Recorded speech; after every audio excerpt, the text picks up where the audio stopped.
Welcome everybody to the Rocky Strong Broadcasting Network, bringing you a new video from the home studio. We're not mobile today, boys. I figured I'd wait till we got home today.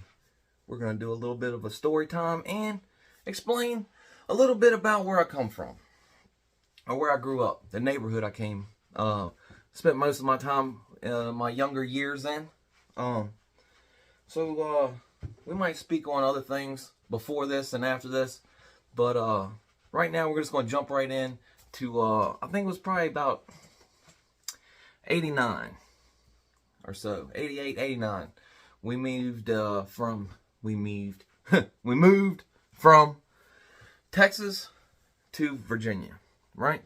I was about 8, 9 years old, somewhere in there, and my dad had got a job with a drywall company in Virginia Beach, and he was supposed to be getting paid, I guess, like, big money doing scale by the piece work, right? I don't know. Anyway, didn't work out for him. So we ended up going and moving in with my aunt and uncle in Central Virginia, pretty much slap dab in the middle of DC and Richmond, right?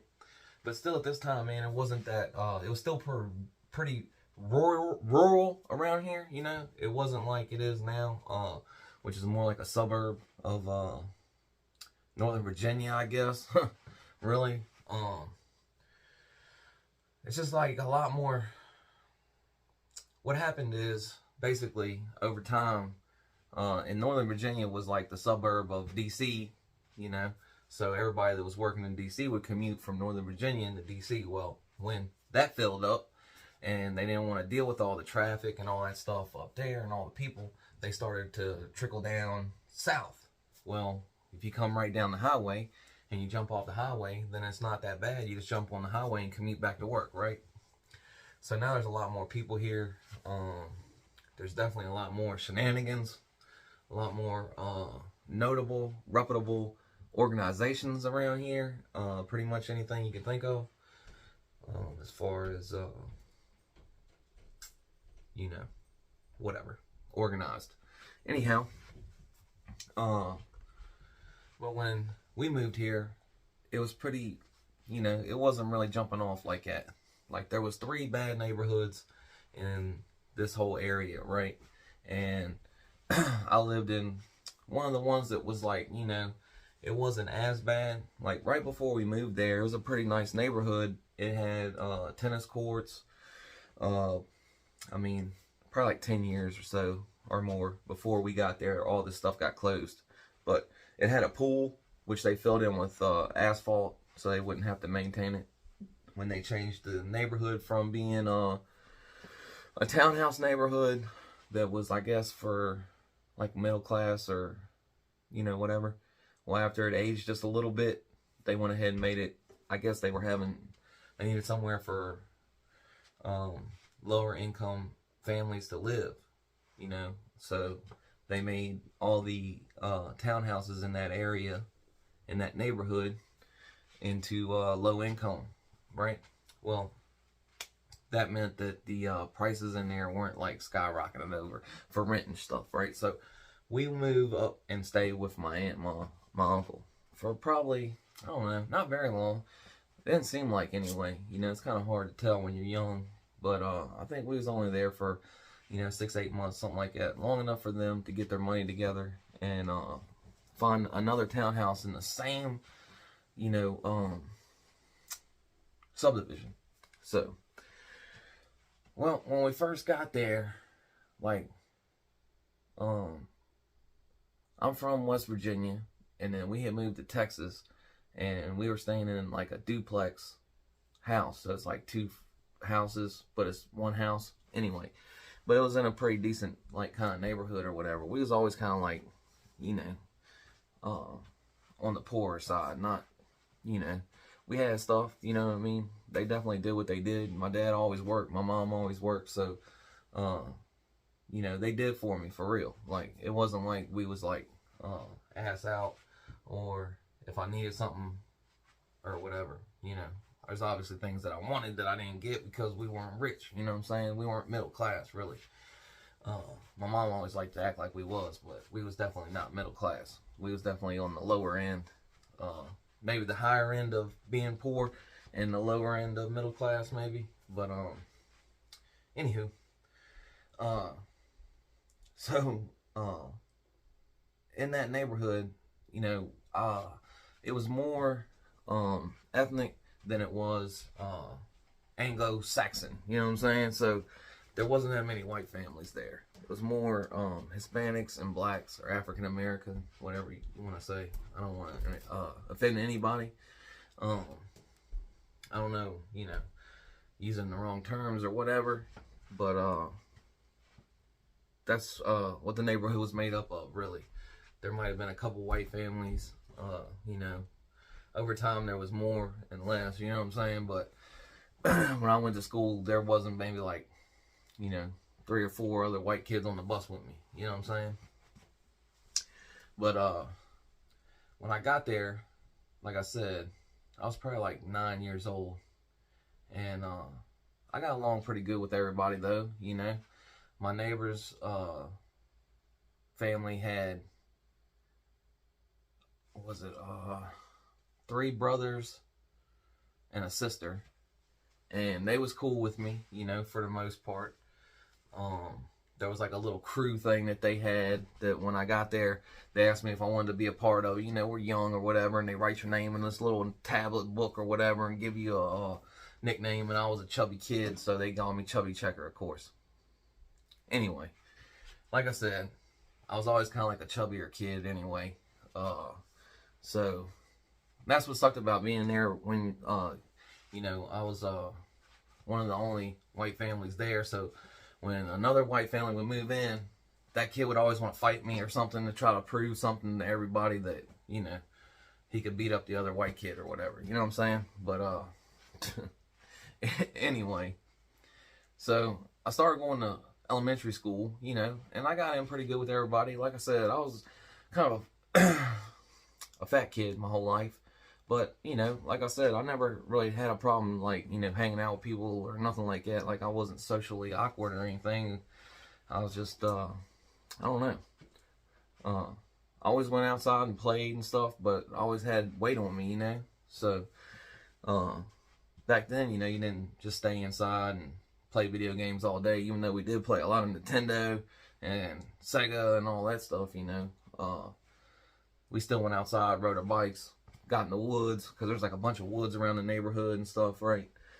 But, yeah, you know, so through elementary school and stuff, there was a couple times that I, you know, had gotten into fights and stuff like that with kids in the neighborhood, but for the most part, we was good to go, you know. Got into middle school, and, you know, really started to kick it with a lot of the kids in the neighborhood, you know. Like, I was cool with everybody, so, you know, even though I wasn't like, you know, like the cool, popular kid, I still got to kick it with a lot of different people because I just had to kick it, you know. Like, I had a lot of friends, white, black, and Hispanic, you know what I'm saying? So I got on the bus in the middle school, and I would get on to, like, you know, the back of the bus. I'd walk all the way back here, you know, with the rest of the cooler kids, whatever, you know what I'm saying? Usually the bad kids or the kids that were, you know, going to be cutting up or, you know, had some kind of social status in the neighborhood would sit in the very back of the bus, right? So when we got to high school, it's kind of a weird story, but just hear me out, right? There was a guy in the neighborhood that was known to be like the fucking dude, like the bad dude in the neighborhood, you know what I'm saying? And Calvin was huge, man. This dude was, I mean, when I first got into high school as a freshman or whatever, he was a senior, and he was getting ready to leave or whatever. I don't know what happened, but this dude was huge, man. He was like a grown man, you know what I'm saying? He was probably, I don't know, he was 6 something if he was a day, and he was probably damn near 300 pounds of like jacked up, like he was probably 2 something, you know what I mean? But when I was smaller, he looked gigantic, you know what I'm saying? So he was known. Well, he had a sister named Katrina that was riding the bus. Well, we go to high school, right? Start going to high school like the first day. When the bus comes down the street, it picks me up before most of the other people because our bus stop's on the way. Well, those kids file into the front little seats, right? And I'm thinking, well, this is where I've always sat, so I'm gonna go on to the back. But I don't sit all the way in the back. I sit like maybe like 2 rows from the back. You know what I'm saying? Not the very back, but pretty back there, you know? And so we go like maybe one more stop, pick up some kids, and then we go to the end of the road and we pick up Calvin and Katrina, right? So Calvin goes all the way to the back and sits in the back, you know, like on the one short seat by herself, right? And Katrina comes in and she sees me sitting there and she's like, what the hell? You know, basically, like, what's this dude doing here, right? She called me a cracker and white bread and I mean, it was a pretty good talking to, you know. She explained to me how you know, a white boy like myself ain't allowed to sit back there. You know what I'm saying? And not very nice terms neither. Pretty much told me I needed to move my ass. You know what I'm saying? But, you know, I don't think Calvin was on the bus that time, actually. Right? I think she got on the bus. So, I don't want to move though. Right? Because I know, like, you know, if I move, then I'm a punk. Right? So, I don't want to let this girl tell me I can't sit in the back. So, I got my headphones in already, right? And I had took them off so that I could hear what she was telling me. Well, I was like kind of flabbergasted and taken aback, you know? And I know who her brother is. So I'm not going to say nothing slick, first of all. I'm thinking, like, how do I get myself out of this situation, right? And she's telling me, like, you know, all about it. I put the headphones back on. And, you know, I'm probably listening to something, man, I want to say this is like 90, let's see, what would it be, man? Let's see, sorry, let me think real quick. Be 14, 15-ish, so yeah, 94, 95. So we're probably listening to some, Danzig or Metallica or Aerosmith or I could have been listening to maybe Public Enemy, but I doubt it. I had a couple other tapes. I could have been listening to the Fat Boys or something like that, but man, probably most likely I was listening to some rock music, some metal, right? And so I can't hear at this point. So she takes my headphone off of my head and she explains to me that she's going to tell Calvin and let Calvin deal with this bullshit. Because I won't listen, right? So I'm fucking nervous. Not going to lie. Like the rest of the day, I'm pretty nervous. I was like, damn, man, Calvin's probably going to fuck me up, man. Right? Well, the next day I got to get on the bus. So what I'm going to do, I can't, like, what I'm going to do, I can't sit in the back, dog. You know what I mean? Well, I get on the bus. For some reason, the bus came the other way, right?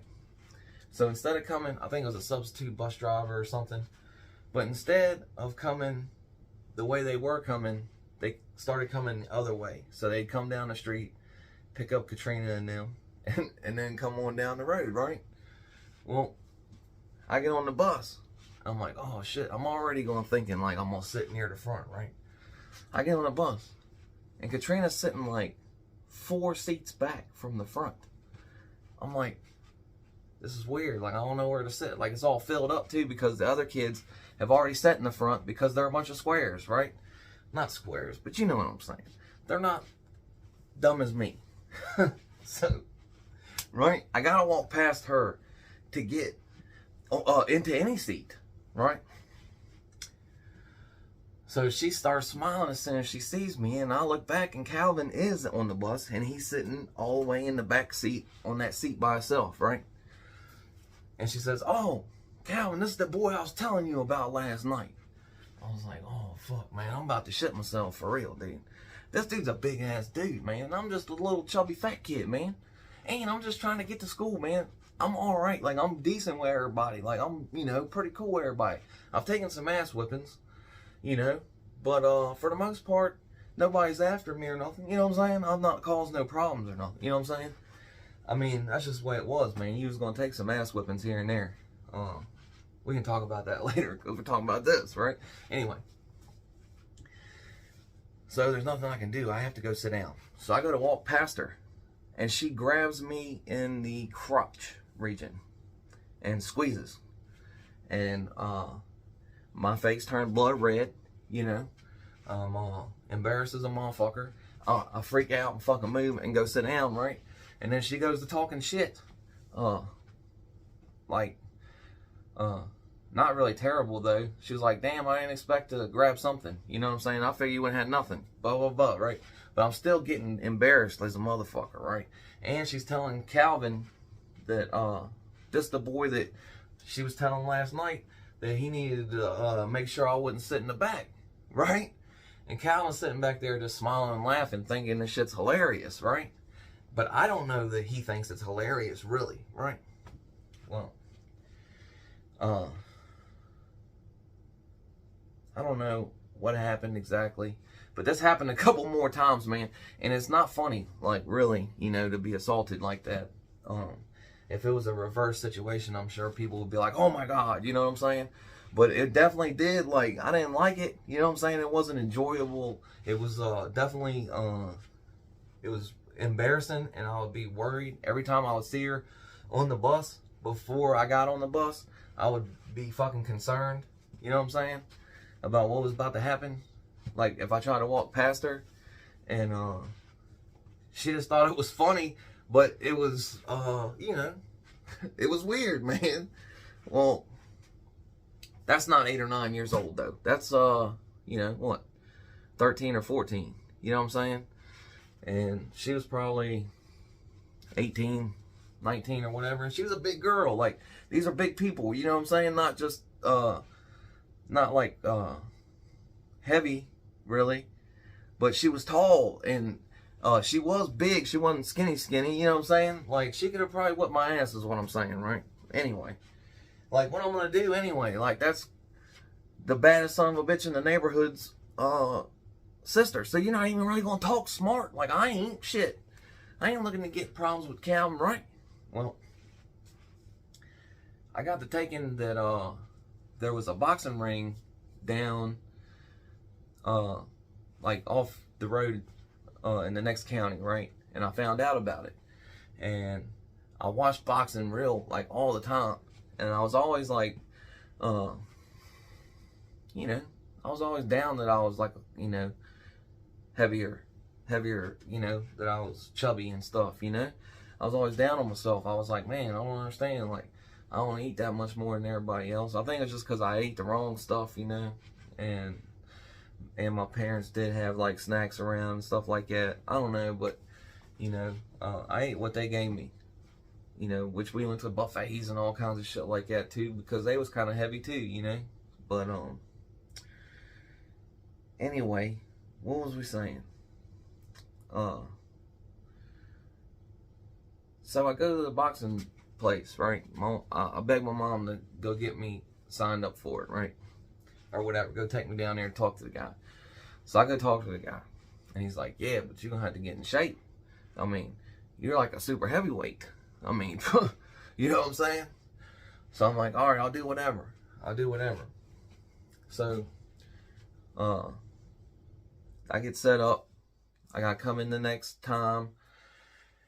He sets me up to punch in the bag and running, like, way more than, he wanted me to run way more than, you know, he wanted pretty much for me to quit, because that way, because these guys ran all the time, you know. So we went to running up the road, up and down, like a whole mess of us, like 10, 15 people or whatever, kids, and, you know, you know, we're all like younger, but different ages, right?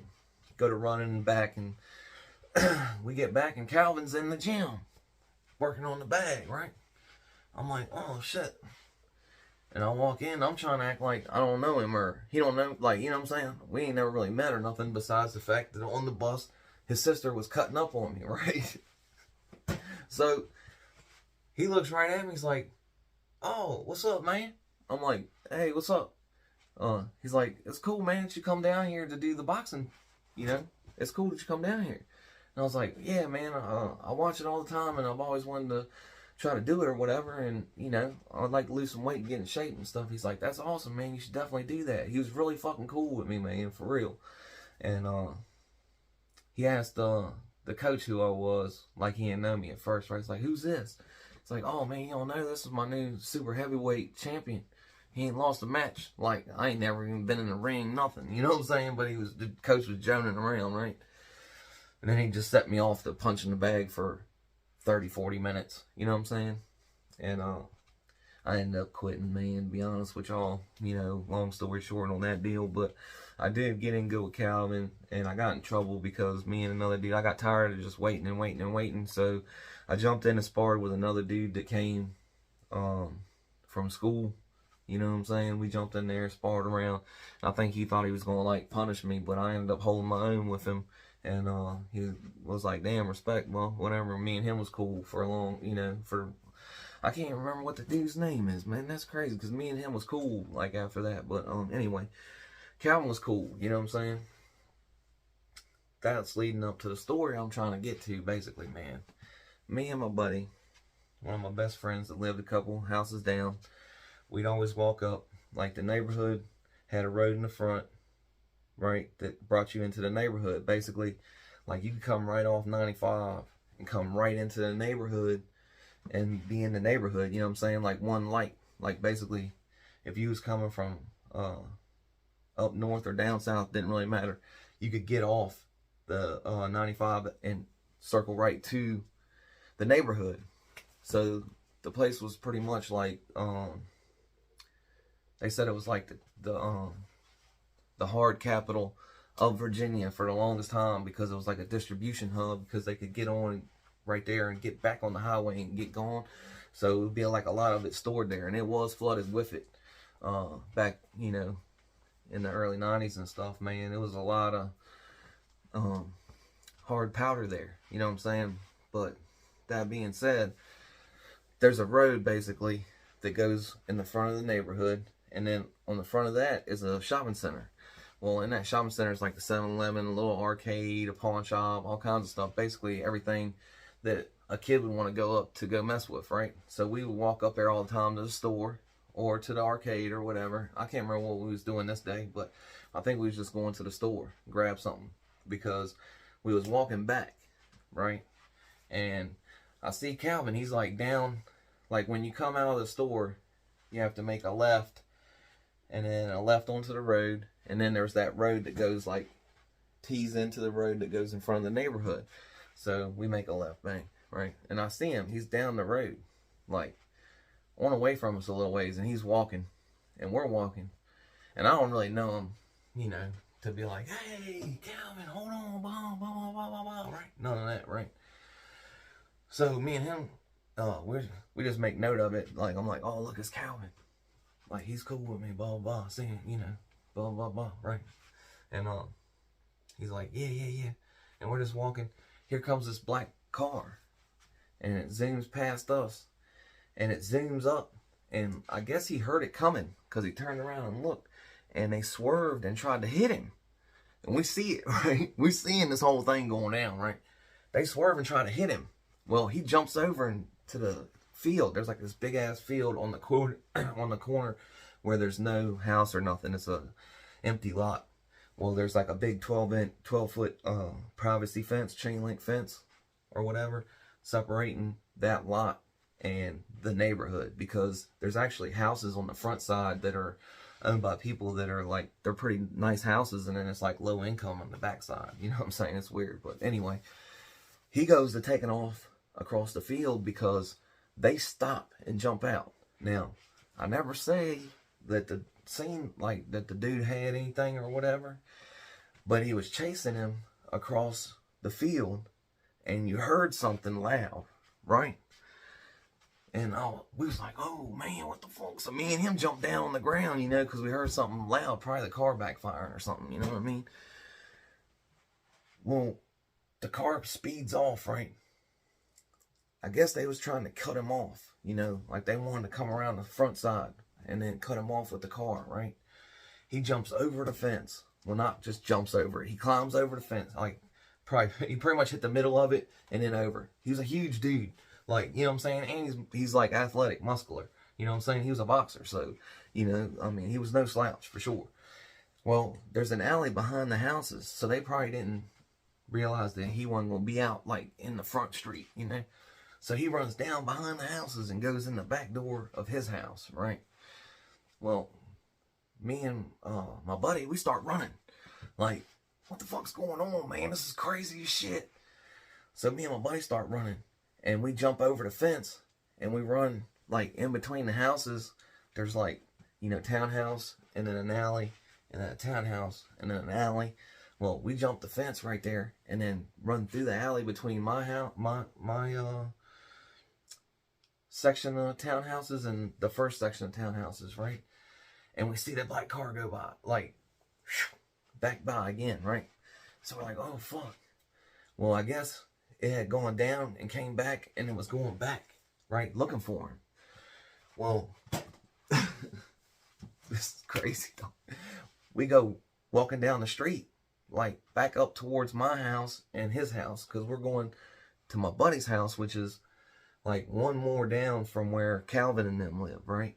Like, it was like a little park there between their houses, and then the next set of townhouses is like a little park that has, like a jungle gym and stuff like that, man. Like, it's a real small park, but it's for, like, the kids to come to. They had, like, 2 of them in the neighborhood. They had to have them because of the way the government set up the housing and all that. Anyway, right? So we're walking up there, right? Well, here comes the car again. And I guess he's seen them coming back again. He comes out the front of the house, right? And I ain't saying nothing, because I ain't see nothing. All I did hear was that car backfiring again. And then when it rolled by, there was some holes in it. I don't know where they came from. But then we seen Calvin running down the street behind it while the car was backfiring. You know what I'm saying? And he was trying to chase him down, I guess. I don't know. But yeah, it was like crazy as hell, man. But I mean, our neighborhood wasn't like super alive, like talking about. But it was kind of crazy sometimes though. Like, they wouldn't deliver pizza because they kept robbing the pizza man. They call him to like the end. They call him to like the end unit, and then they'd rob him. But anyway, so we see them running down the street. You know, him running down the street, and the car's taking off now. You know what I mean? And we had jumped down, was laying down behind the cars in the parking lot, because like right in front of the houses, there's all the, you know, cars are parked right there. So as soon as we heard the car backfire, we jumped down. You know what I'm saying? Because you know, it's scary when you hear somebody's motor's not running right. You know what I'm saying? So we jumped down behind the cars, you know what I'm saying? And seen them run by, and I was like, dang, that's crazy as shit, man. I mean, just one of the stories from the neighborhood, man. It was pretty wild, man. I mean, nothing crazy like I guess some people go through, you know, or whatever, because I'm not like, you know. But I was thinking it was a pretty decent story, like, and wasn't a bummer. So, anywho, I'm gonna get out of here. Y'all be good. Hope y'all enjoy this story. And bicycle.